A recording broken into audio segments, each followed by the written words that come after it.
चलिए आगे बढ़ते हैं, बात राजनीति की कर लेते हैं। बिहार में इंडिया गठबंधन के बीच सीट शेयरिंग पर लगभग फैसला हो गया है।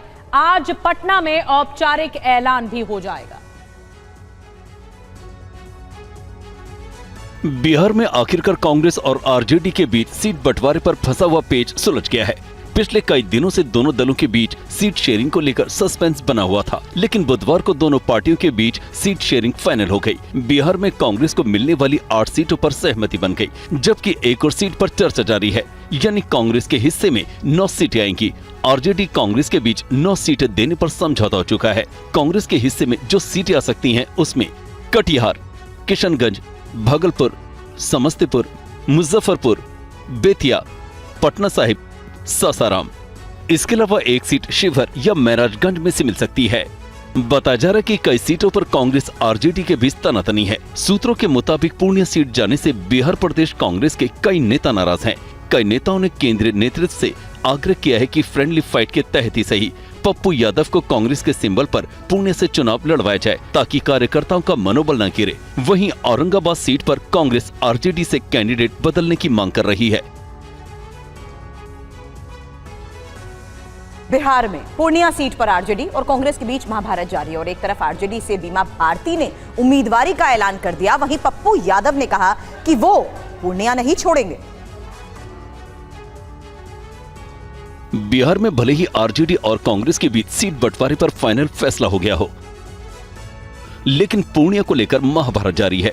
हाल ही में आरजेडी का दामन थाम चुकी बीमा भारती ने साफ कहा है कि वो 3 अप्रैल को पूर्णिया से नामांकन दाखिल करेंगी।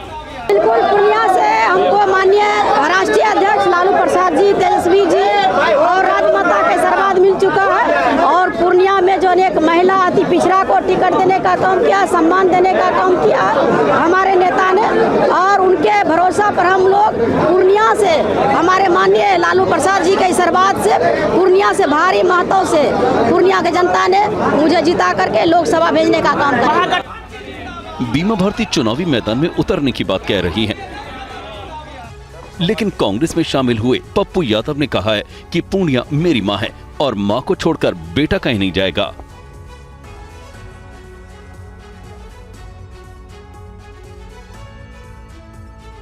वहीं इस बीच आपको बता दें, गिरिराज सिंह का इंडिया पर तंज सामने आया, इंडिया गठबंधन पर तंज सामने आया है। बिहार में इंडिया का वजूद ही नहीं है।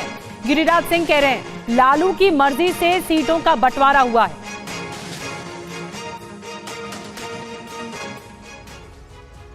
देखिए, ऐसा है, बिहार में लालू प्रसाद जी एक छत्र नेता हैं, उनकी मर्जी पर यहाँ महागठबंधन है, चाहे कांग्रेस हो चाहे वाम दल हो। लालू जी चाहेंगे तो इन लोगों को देंगे, न चाहेंगे तो नहीं देंगे। किन्हीं का कांग्रेस का तो वजूद ही नहीं है।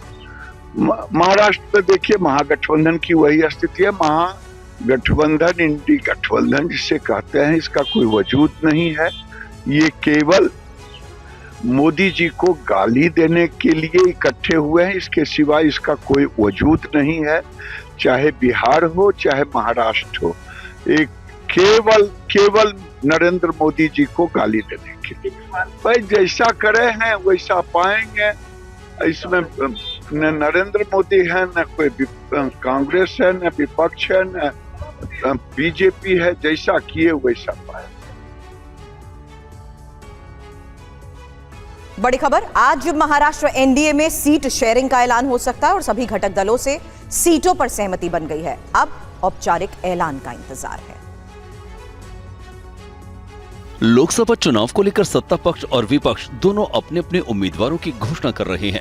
महाराष्ट्र की कुल 48 लोकसभा सीटों एनडीए में सीट शेयरिंग को लेकर आज ऐलान हो सकता है। बीजेपी ने अभी तक राज्य की 24 सीट पर उम्मीदवारों के नामों का ऐलान कर दिया है। बीजेपी ने तो उम्मीदवारों का ऐलान कर दिया, लेकिन शिवसेना शिंदे गुट और एनसीपी अजित पवार गुट ने अभी तक अपने उम्मीदवारों की घोषणा नहीं की है।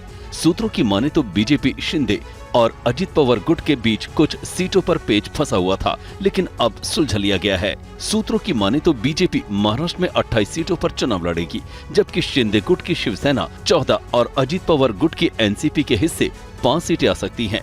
एकनाथ शिंदे की शिवसेना के हिस्से में जो सीटें आ सकती हैं उनमें बुल्ढाणा, यवतमाल, वाशिम, कोल्हापुर, छत्रपति संभाजीनगर, शिर्डी, पालघर, कल्याण, ठाणे, और दक्षिण मध्य मुंबई से चुनाव लड़ सकती है। सीट बंटवारे में अजित पवार गुट के एनसीपी के हिस्से में 5 सीटें आ सकती हैं। रायगढ़, बारामती, शिरूर, नासिक, धाराशिव सीट से चुनाव लड़ सकती है। वहीं महाराष्ट्र में विपक्ष की बात करें तो एमवीए महाविकास अघाड़ी में अब तक सीट शेयरिंग पर फैसला नहीं हुआ है, लेकिन शिवसेना ने 17 उम्मीदवारों का ऐलान कर दिया है, जिसके बाद एमवीए में अंदरूनी लड़ाई शुरू हो चुकी है। आइए देखते हैं ये रिपोर्ट। महाराष्ट्र में एनडीए में सीट शेयरिंग का फॉर्मूला तय हो गया है, जबकि एमवीए में अब भी महाभारत जारी है।